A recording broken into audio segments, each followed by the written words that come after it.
You're listening to Startup Universe Talks, a podcast where we meet with startup founders, angel investors, and major stakeholders of the startup ecosystem.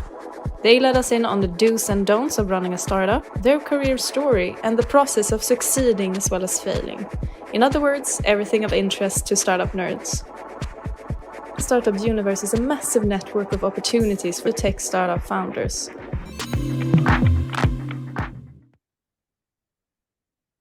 So, hello everyone. Today it's a pleasure to have you back.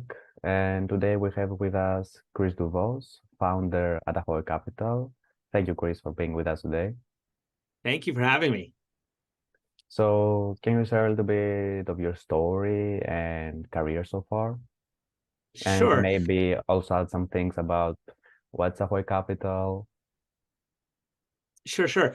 So I got involved in investing in 2001. I spent when I was in business school, I spent my summer, that was the summer of 2000, doing investment banking at Morgan Stanley. And it was really unfulfilling. It was a great place full of smart people, but I felt like an agent, not like a principal. And so I thought, how can I feel like I have more ownership and more I'm less kind of subject to the whims of and he was then in the Yale investments office, and they were a real pioneer in a lot of institutional investing activities, particularly as it came to kind of private equity and venture capital.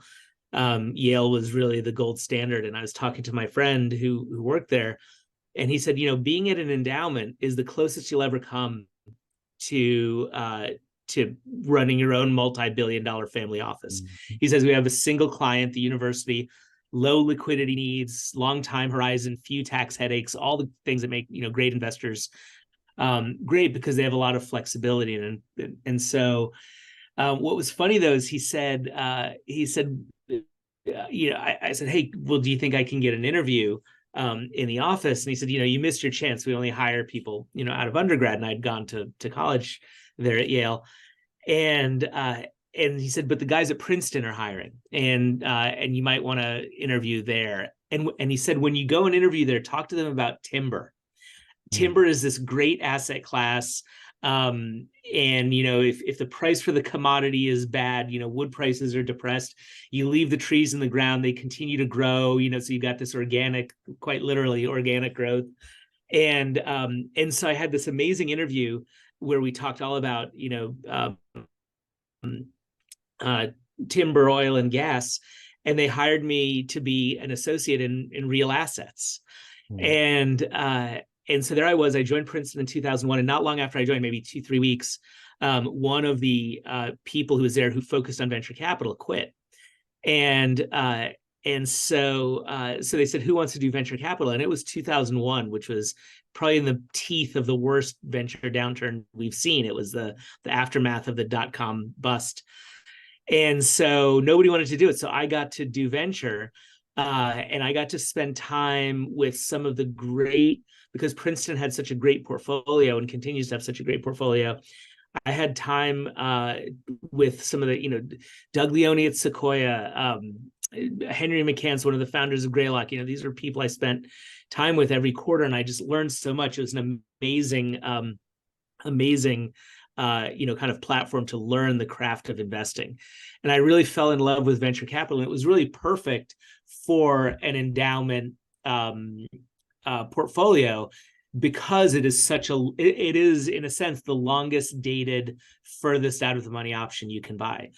So I had so much fun at Princeton, but I realized we were so big that it was tough to be nimble and invest in small funds. And I started talking to people about, especially in 2003, 2004, all of the stuff that we think we take for granted today was still fresh then. All the stuff about lean startup and building response to growth, not in advance of it, right? There was this real sea change in capital efficiency at startups. And I thought, wow, if that's going on, then the funds that we invest in have to be different. So I started thinking about how can we invest in smaller funds that can be more nimble, and Princeton was a tough place to do that because the portfolio was just so big. They had to write such big checks. And so at that time, I met this guy named David Salem, who became a great mentor to me. And David said, look, I love how you're thinking.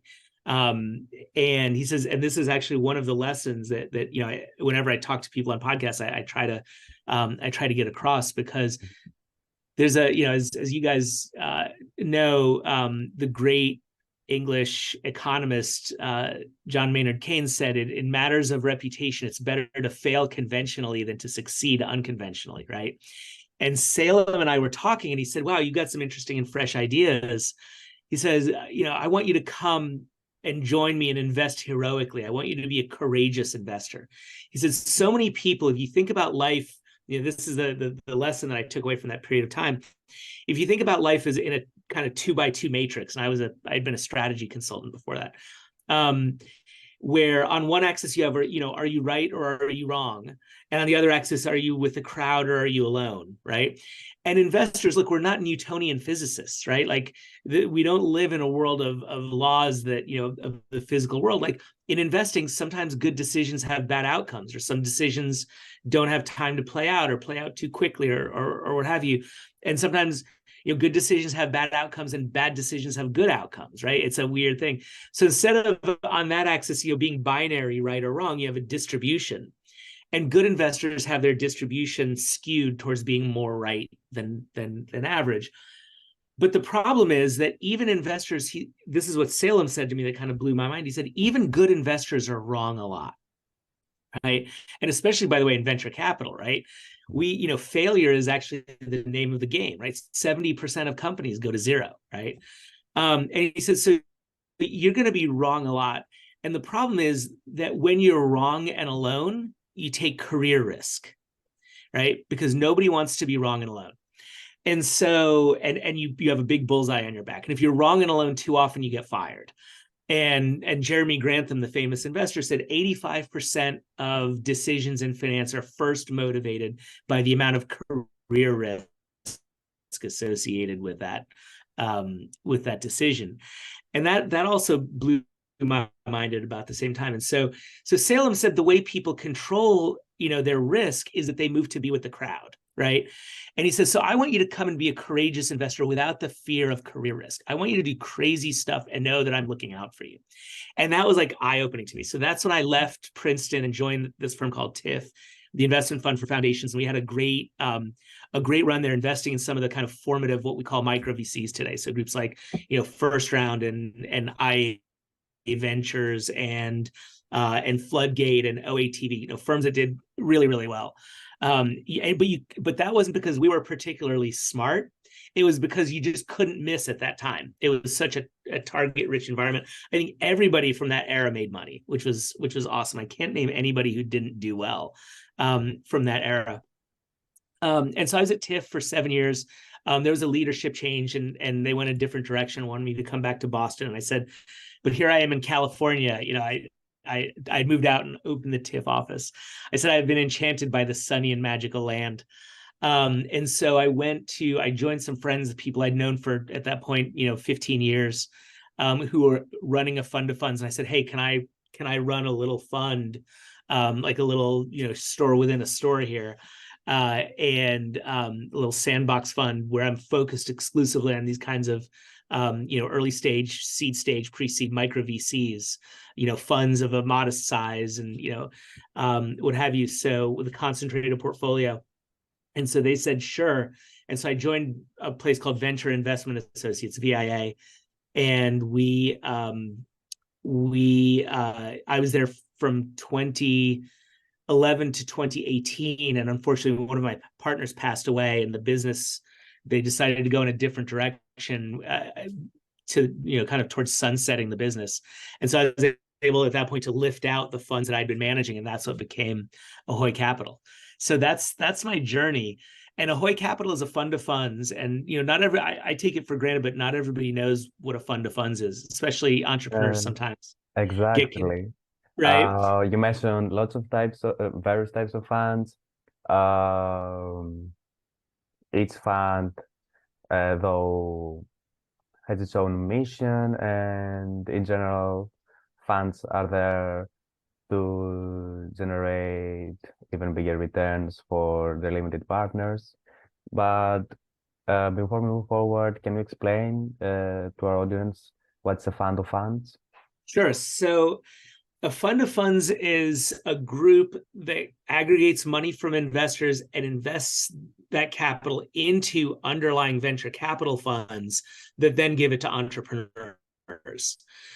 So, entrepreneurs, and so we are limited partners in those venture funds, and there's many different kinds of limited partners. As I mentioned, university endowments, foundations are one type. Pension funds, sometimes insurance companies are investors in funds. Obviously, there's a lot of high net worth people and family offices that are investors in funds, and each one has a slightly different set of interests. Everybody wants to make money. That goes, without saying. But it's interesting because sometimes I tell entrepreneurs to understand who the limited partners are of their venture funds, because that's the money behind the money. And, I don't want to make generalizations that are too broad, but sometimes, we see family offices, especially family offices, that have a hedge fund heritage, where, they demand a lot of velocity on their capital. So they want, investments to come back pretty quickly. Endowments have the reputation for being much more patient capital. And we know that in venture, as I said, the average venture fund lasts, twice as long as the average American marriage, right? These are long commitments, very long dated way out of the money options.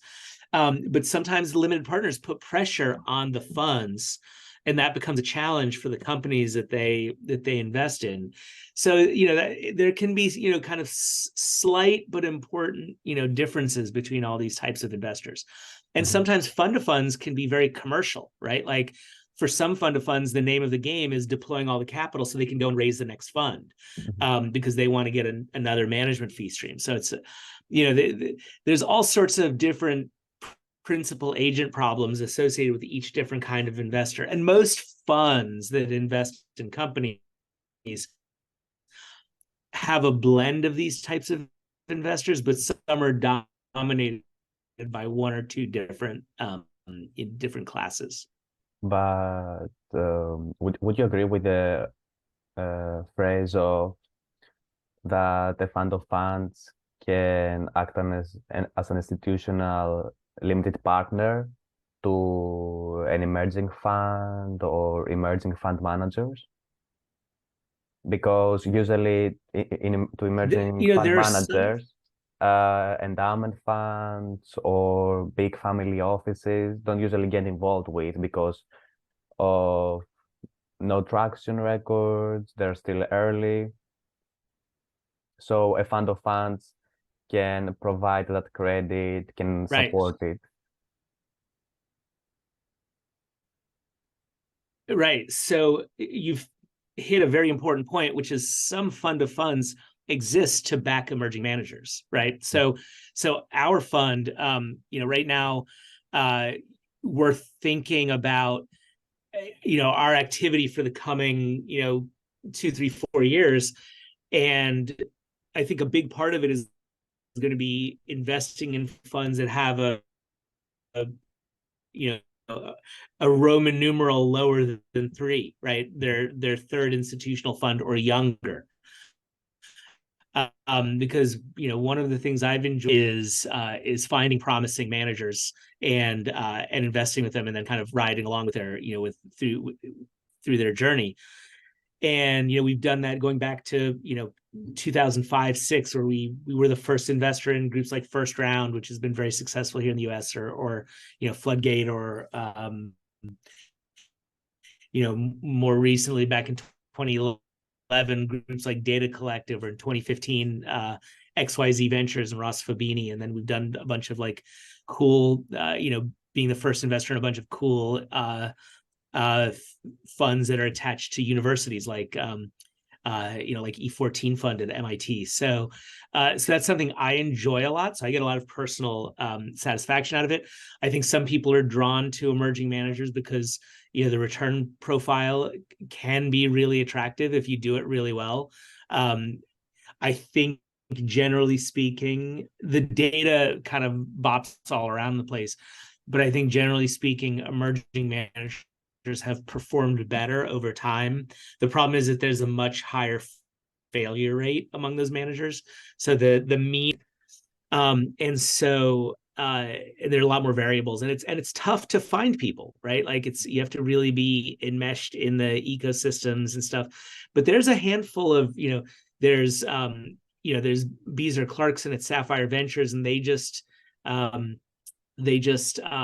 acquired a portfolio from oh my gosh, I'm totally blanking, Invesco, where Invesco had been hired to build an emerging managers program for one of the public funds here. There's a lot of really smart people, Beezer's among them. There's a firm called Foundry Next up in Colorado. These are all in the States. I'm less familiar with the European scene, even though Beezer does do stuff, and Sapphire do stuff in Europe. But there's Foundry Next in Colorado here in the US. There's a group called Sendana. There's Greenspring has done. There's a bunch of fund of funds that actively do this stuff. Top tier does, I think, stuff in the UK and on the continent as well. So there's a lot of really smart folks looking at these kinds of investments because the return potentials are, and quite frankly, it's a lot more fun. And you get, you feel pride when these. I always say I love my for different reasons, but when they succeed, I feel really, really proud. That's great to hear. Do you usually fund of funds, or you specifically followed up with Floodgate or first round capital to their next funds? Yeah, so typically we like to invest over long horizons. Mm-hmm. So I've been an investor across my different employers, I guess, from TIFF to VIA and now AHOY, in every first round fund, since 2007, and we still continue to invest. Sometimes, because we have a very specific footprint of what we're looking for in our managers, sometimes managers outgrow us, and that's completely fine. Data Collective, their first fund was $77 million that we invested in. That was their first institutional fund. And now they're raising pools of capital that are, kind of close to $1 billion, and they have multiple funds. And I think that's great for them. And they're doing very important, world changing stuff. They always say, like, trying to save humanity from self-inflicted extinction. And they're very successful at it. It's just not our investing footprint. So that's why it's important to kind of refresh the portfolio constantly. And some kids go off to school, and then we have new kids. I see.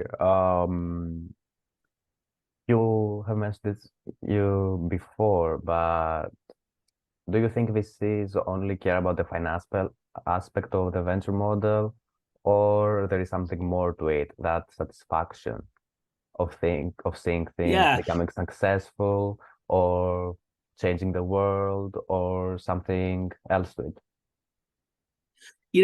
That's actually a really big focus of my due diligence, is understanding what motivates people. Mm-hmm. Because I learned pretty early on when I was at Princeton, we had a big hedge fund portfolio, and it was an outstanding hedge fund portfolio, but I got to meet a lot of funds that we did and that we didn't do while I was there. And one conclusion that I had that I took away from that was, if you're motivated solely by money, there's lots of different ways to make money.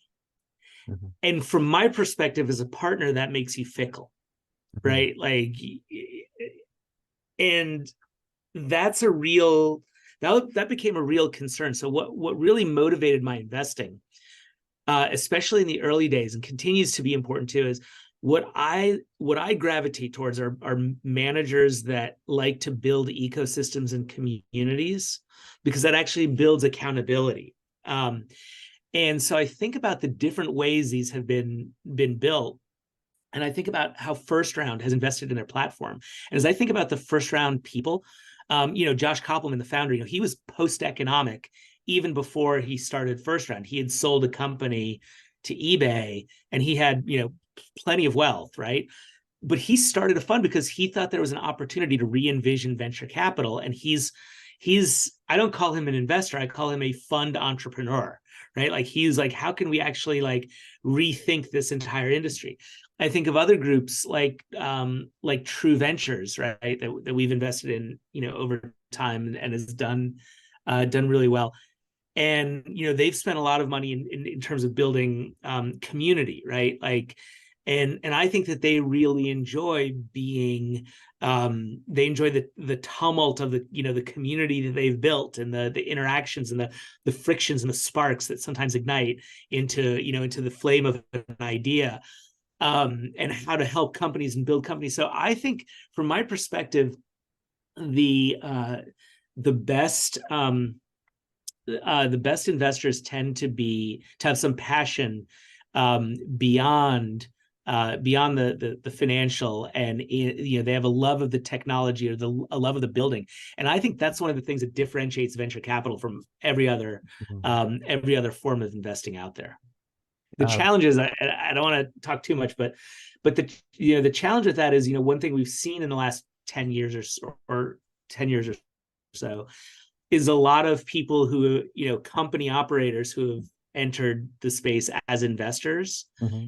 And one failure mode I've seen with those folks is that they sometimes fall in love with companies, Mm-hmm.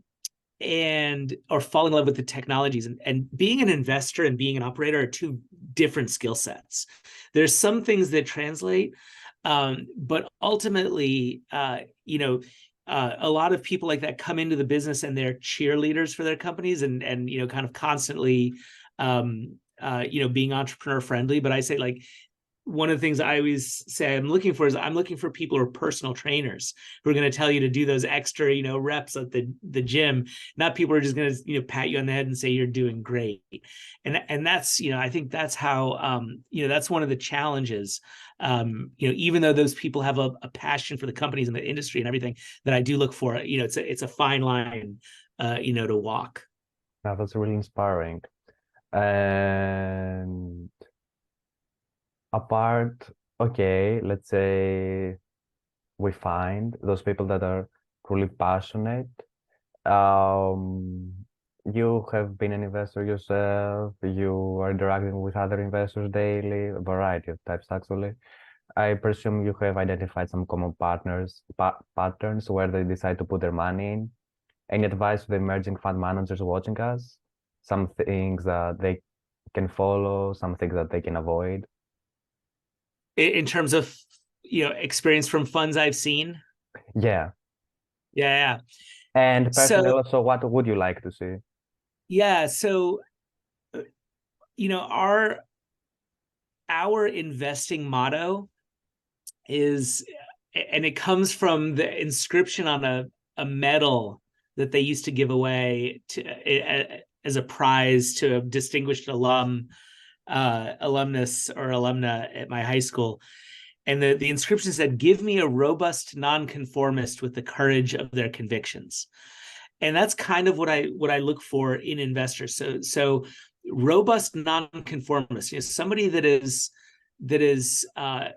willing and eager almost to be wrong and alone, but without being, there's a line between being a nonconformist and being reflexively, anti everything. But so, and having the courage of their convictions is really important. I think a lot of people in venture capital follow the crowd. I think that's one of the things that I think is the biggest problem in venture capital is the search for social proof. And I think it's comfortable, right? And this goes back to that 2x2 matrix I talked about. It's very comfortable to be with the crowd, even if that means paying a higher price, right? Like that's the crowd deals tend to be, you know, priced up and crowded, and you can't get ownership, and even if it's, you know, success because you don't own enough, it doesn't move the needle on your fund, all that stuff. So it's really important, I think, to have a viewpoint. I guess that's maybe the simplest way I can put it is I'm looking for people that have a well-informed viewpoint, but aren't so arrogant as to believe that they know everything. So having a viewpoint on a market or a space or a way of doing things with some humility. And then once you have that, having the courage to go forth with it, and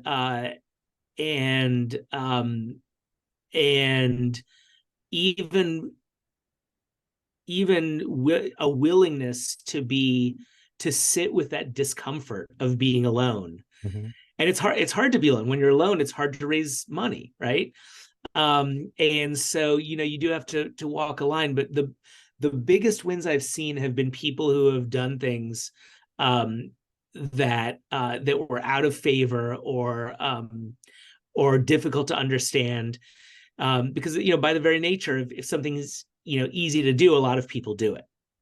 Do you need, though, to take bold decisions, but at the same time try not to be arrogant?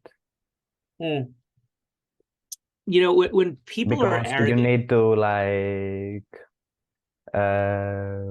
take bold actions to support your viewpoints too.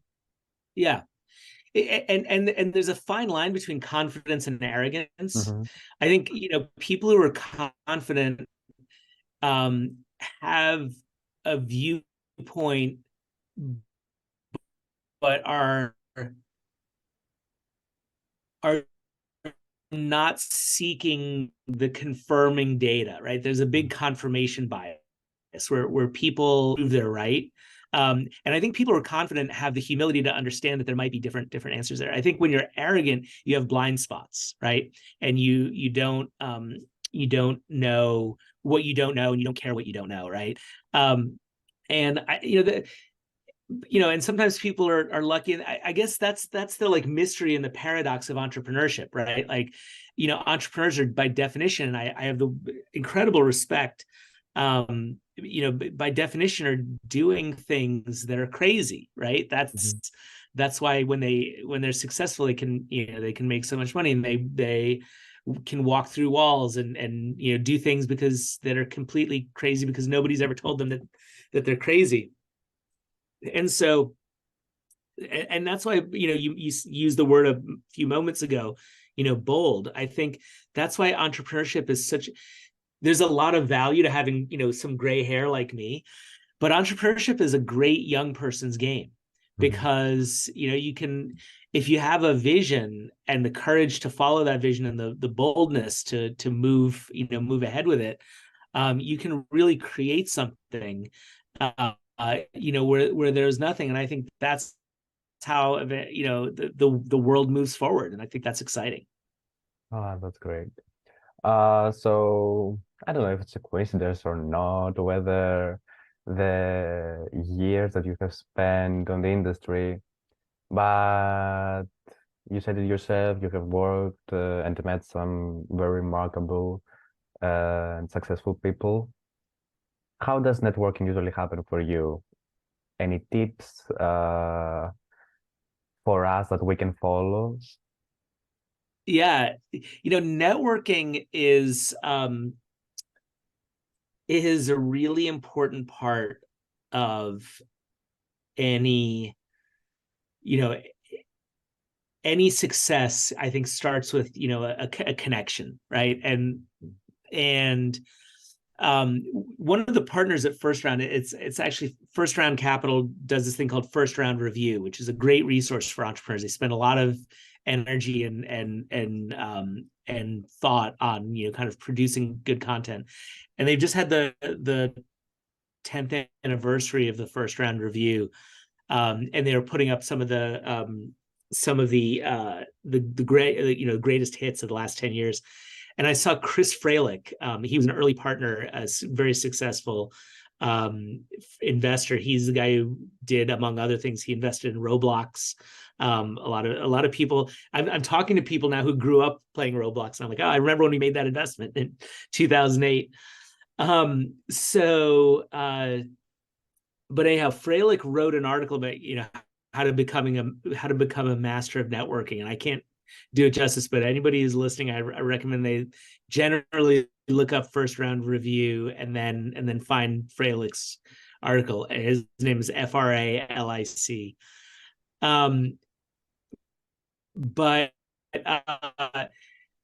So he's a master. I can't do justice to.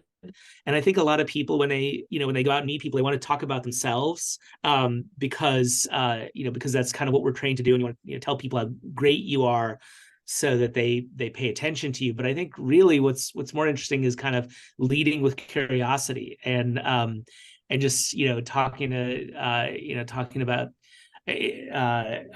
things that are important to them. And my grandmother always used to say, the good Lord gave you 2 ears and 1 mouth, so you should listen twice as much as you talk.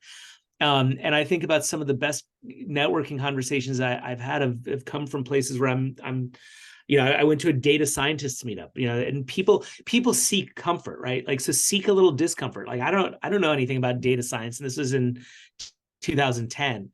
And I walked up to this guy and I said, tell me about what you do. And he started telling me, and that's how I got introduced to some of the people in that community. And then once and I think about this a lot. I think that this is one of the things, and I'll just, speaking frankly, that is the secret sauce historically of the Bay Area, right? Like, people say that Northern California has an open social graph. You're 1 or 2 phone calls away, from anybody. And historically that's been true. And I think it's still true to an extent, although maybe not as much as it was. It's certainly not true. I grew up in New York and did a lot of work in New York. That's a much more closed social graph. And I think that's a really important, as I talk to people about, especially people from emerging entrepreneurship ecosystems, about, like, they say, what's the one thing we could do to be more like Silicon Valley? And I'd say, like, it's just important to put people together, so that, you have these frictional interactions that create the sparks that ignite things, because that's and I guess that can be done in a virtual way, but it's just amazing to see that in action here, on a daily basis. I love this. Love how we come back to human nature and what we want, what we like as humans, because that's what matters at the end. So Yep. to wrap up, and I need you in less than a minute, maybe give me an overview of your goal and purpose in life. I've spent a lot of time thinking about this, and I don't know if I have a great answer, but here's what I'll tell you. First and foremost, it's important to be the best father I can be to my kids.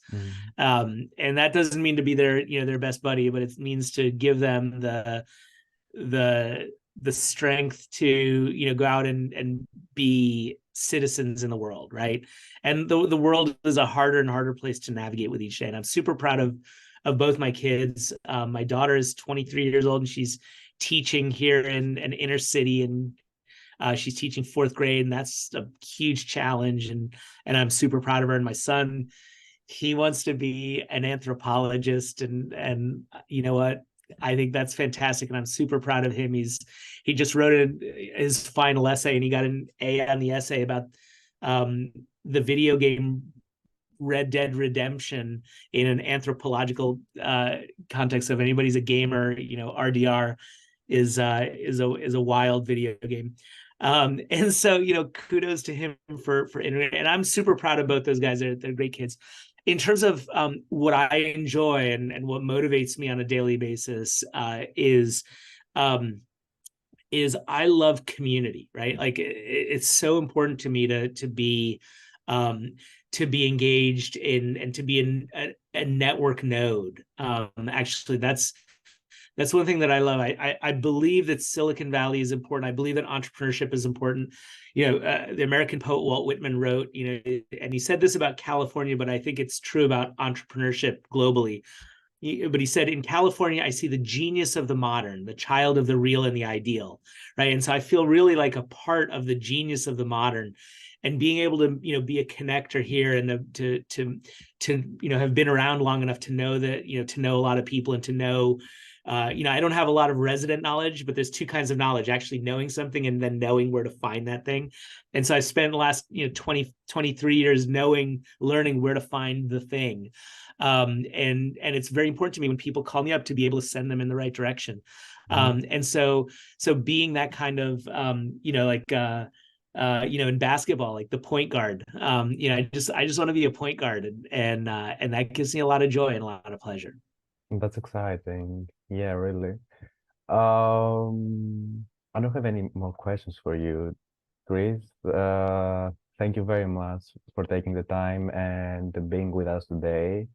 We appreciate all the insights you shared, and some things we didn't think of before that start now to become more clear. I love it. I love it. Well,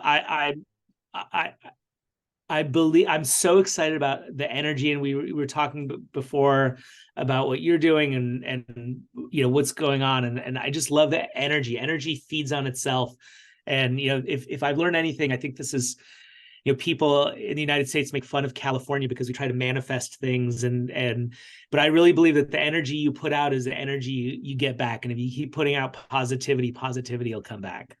Exactly. Thank you very much for being with us today, and to the audience watching us, see you in the next episode. Thanks, George.